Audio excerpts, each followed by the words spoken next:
Imagine getting the raise you've been waiting 2 years for, the one you dreamed about. First, everything feels lighter. You upgrade the phone, order the nicer meal, finally stop checking your account before every small purchase. Then time passes, the glow fades, and that old familiar feeling can quietly return. Somehow, you still don't have enough. This isn't a math problem. It's a psychological one. When your income rises, your definition of normal can quietly rise with it. What felt like luxury can become the new baseline. Anything below that new baseline can start to feel like losing. Psychologists describe part of this pattern as hedonic adaptation. We often adjust to better conditions faster than we expect.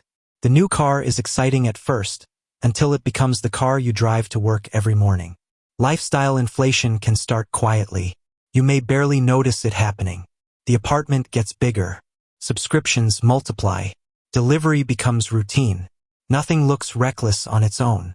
But together, those small upgrades can absorb a raise before it creates real freedom. An invisible ratchet can emerge. Moving your lifestyle up can feel easy. Moving it down can feel like failure. You can become trapped in expensive routines you no longer value, simply because canceling feels like going backward. Then social comparison can rewrite the scoreboard.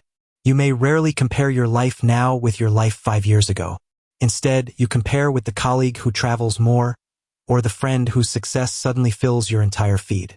Some purchases are partly about the object. Others also send signals. Signals can become expensive when they depend on repeated attention from an audience. One evolutionary hypothesis links status sensitivity to ancestral access and security, but this remains an explanation, not settled fact. Name the identity a purchase might express. Use this as reflection, not diagnosis. A popular term is arrival fallacy, expecting the next milestone to create lasting security. Effective forecasting can make the next target feel more transformative than it may be. Impact bias can explain why targets move while promises of lasting relief stay similar. A raise without a plan can be easy to absorb. If new money has no chosen job on payday, daily life can quickly claim it.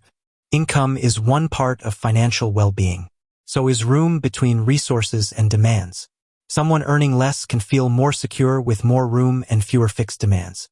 A high earner can still feel constrained when most income is already committed. So the first step is defining enough in plain language. What does a good ordinary month actually cost? Which comforts genuinely improve your life? Which ones are noise? Without your own definition of enough, advertisers, algorithms, and richer neighbors will gladly write one for you. Your mind often compares automatically. It rarely asks permission. It is easy to measure yourself against someone else's highlight reel. But you may not see their anxiety, their debt, or their ordinary days. For some people, stress can steer spending toward short-term relief. That response is not a moral failure. It is one human way of coping. A good system can reduce decisions when your mental bandwidth is low. A lasting upgrade matters more when it becomes a fixed monthly cost.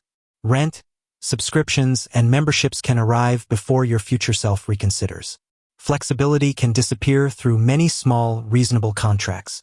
We can keep emotional accounts, not just financial ones. A $50 purchase that removes a whole week of dread might be the best deal you ever make. A $500 purchase that only impresses strangers might be the worst. The question isn't, can I afford it? It's, does it earn its place in my life? Here is one practical example. Pre-assign the raise. Before the next raise arrives, choose a personal split. For example, half to safety, 30% to today, 20% to meaning. The ratios are only an example. Choose your split while calm. Consider adding friction to lasting upgrades. Before a recurring expense, use a waiting period and revisit the choice after the initial urge cools. Ask, would I still choose this if nobody ever saw it?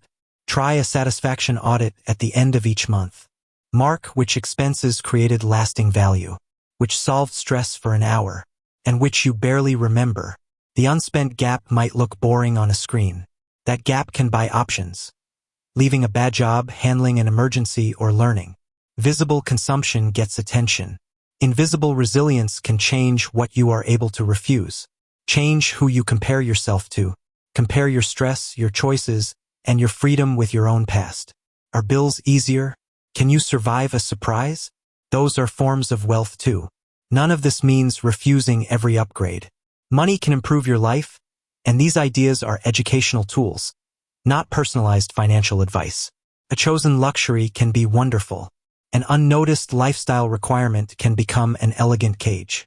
The goal is choosing on purpose, not drifting toward an ever more expensive life. When appropriate for your cash flow, automation can help the gap survive.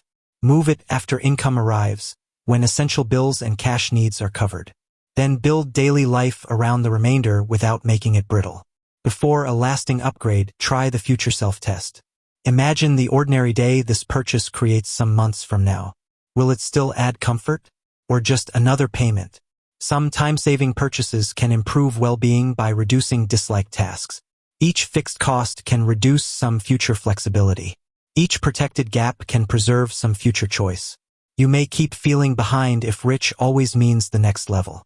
A more useful definition might be having room to choose. Room in the budget. Room in the calendar. Room to change direction.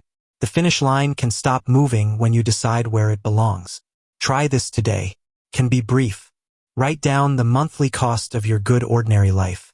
One upgrade you truly value. One expense kept mostly for status or habit. That tiny exercise turns a vague, uneasy feeling into something concrete you can actually look at and examine. Make invisible progress visible.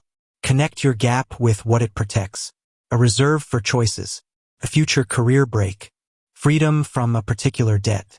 A saved amount can feel less like deprivation when it serves something concrete. The point isn't collecting money. It's expanding the life available to you. Earning more can help. Quietly needing more forever can become the trap. The difference often comes down to whether you choose deliberately. So the next time more money arrives, pause. Before your lifestyle claims it, ask yourself this: do I want more things? Or do I want more control over my own life? There's no universal answer. But choosing is the whole game. Not drifting. Not defaulting. Choosing. Your mind may keep moving the finish line. That tendency is worth noticing. Your task is simpler. Notice the shift, then decide for yourself anyway. This pattern helps explain why more income may not create a lasting sense of enough.